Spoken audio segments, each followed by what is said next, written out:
নমস্কাৰ বন্ধু বান্ধৱীসকল, মোৰ অন্য এটি মিনি ভ্লগলৈ আপোনালোকক স্বাগতম জনালোঁ। আজি মই আহিলোঁ কামাখ্যা ধামলৈ। যিহেতু কামাখ্যা ধামত অম্বুবাচী মেলা চলি আছে, গতিকে চাবলৈ ময়ো আহিলোঁ। আগতে কামাখ্যা মন্দিৰলৈ মই আহি পোৱা নাছিলোঁ, বহুত দিনৰ পৰা ইচ্ছা এটাও আছিল। সেয়েহে মেলা চোৱাও হ'ল, মন্দিৰ চোৱাও হ'ল, তেনেকৈ আহি গ'লোঁ। আমি 4:30মান বজাৰ পৰা খোজকাঢ়িলোঁ।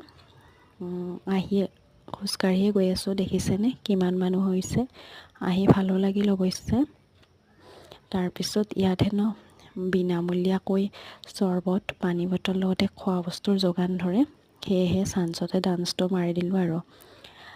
তাৰপিছত চেণ্ডেলবোৰ 10 টকাকৈ দি এখন দোকানত থৈ দিলোঁ। এতিয়া মানুহৰ ভিৰৰ মাজত সোমাই আছোঁ। মানুহবোৰ এনেকৈ ৰখাই থৈ দিছে, যিহেতু মানুহৰ ভিৰ হৈছে, সেয়ে ভাগ ভাগ কৰি যাবলৈ দিছে। আৰু মানুহৰ ঘামি যোৱা গাৰ মাজত মোৰো হৈছে বাৰু। তাৰপিছত ইমান ভিৰ, ইমান গৰমত উশাহ নোপোৱা অৱস্থা। অনুভৱ কৰিবচোন কেনেকুৱা লাগে। ওচৰতে কোনোবা এজনে কোৱা শুনিলোঁ, ডুবাইৰ পৰা অনা পাৰফিউমৰ স্মেলটো চাগে এনেকুৱাই।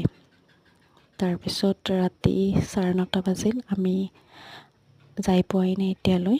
এইবাৰ হেনো ৰাস্তাটো দীঘলীয়া কৰি দিছে মানুহৰ ভিৰৰ কাৰণে। আমি 10:30 বজাত ভিতৰত আহি পালোঁ। এতিয়া দেখিছেনে ভাগৰ লগত মানুহবোৰে কেনেকৈ চিৰিবোৰতে বহি পৰিছে। তাৰপিছত আমি ইয়াতে অলপ থিয় হৈ চাই এইবাৰ বাহিৰ ফাললৈ গ'লোঁ, মন্দিৰৰ চাৰিওফালটো চালোঁ। তাৰপিছত আমি ইয়াৰ পৰা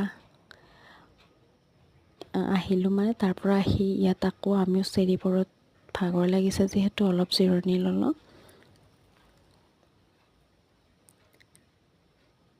আপোনালোকেও মেলালৈ আহিছেনে? জনাবচোন যদি আহিছে।